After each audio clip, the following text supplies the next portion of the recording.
2025 Tiguan R-Line. നമുക്ക് ഇതിന്റെ കുറച്ച് വോ ഫാക്ടേഴ്സ് പരിചയപ്പെട്ടാലോ. ബാ. ഫസ്റ്റ് ഇതിന്റെ കീ ആണ്. ഈ കീ ഫോബിന്റെ സെറ്റപ്പ് കണ്ടോ? ഇത് ആക്ച്വലി ഇതുവരെ വന്ന മറ്റ് ലൈനപ്സിലെ കാർസ് വെച്ച് നോക്കുമ്പോൾ ഏറ്റവും സ്പോർട്ടിയറും എലഗന്റ് ആയിട്ടുള്ള ഒരു കീ ഫോബാണ് ഇതിൽ കൊടുത്തിരിക്കുന്നത്. സെക്കൻഡ് വോ ഫാക്ടറാണ് ഇതിന്റെ സീറ്റ്സ്. എത്ര സ്പോർട്ടിയർ ആയിട്ടുള്ള സീറ്റ് സെറ്റപ്പ് അതിൽ കൊടുത്തിട്ടുണ്ട്. പെർഫറേറ്റ് ലെതറൊക്കെ കൊടുത്ത് നല്ല കംഫർട്ടബിൾ ആയിട്ടുള്ള ഒരു സീറ്റ്. അതിലും R-Lineന്റെ ബാഡ്ജിങ് കൊടുത്തിട്ടുണ്ട്. ഇതിന്റെ തേർഡ് വോ ഫാക്ടറാണ് ഇതിന്റെ ആ ഒരു സ്വൈപ്പിംഗ് ഫംഗ്ഷൻസ് കൊടുത്തിരിക്കുന്നത്. അത് സൺറൂഫിന്റെ കൺട്രോൾസിനാണ് അത് വന്നിരിക്കുന്നത്. സോ ഇതിന്റെ ഫോർത്ത് വോ ഫാക്ടറാണ് IDA വോയിസ് എൻഹാൻസറും voice അസിസ്റ്റൻസും.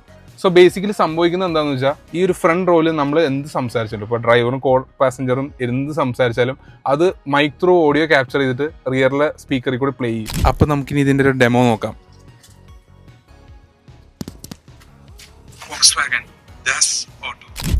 How cool is that? ഇതിൻ്റെ ലാസ്റ്റ് വോ ഫാക്ടറാണ്. ഇതിൽ മറ്റു കാർസിനെ അപേക്ഷിച്ച് ഇവിടെ 2 വയർലെസ് ചാർജിങ് പാഡ്സ് വന്നിട്ടുണ്ട്. ഒപ്പം എനിക്ക് ഈ ഒരു റോട്ടറി നോബ് ഇഷ്ടപ്പെട്ടു. നല്ല നേൾ ഫിനിഷിങ് കൊടുത്തിട്ടുണ്ട്. അതിൽ തന്നെ നമുക്ക് വോളിയം അഡ്ജസ്റ്റ് ചെയ്യാനുള്ള ഫംഗ്ഷനും കൊടുത്തിട്ടുണ്ട്. ഒപ്പം ഇതിൻ്റെ ഡ്രൈവ് മോഡ്സും comfort, sport, individual, off road അങ്ങനെ മോഡ്സും അഡ്ജസ്റ്റ് ചെയ്യാനുള്ള ഒരു കൺട്രോൾസ് വന്നിട്ടുണ്ട്.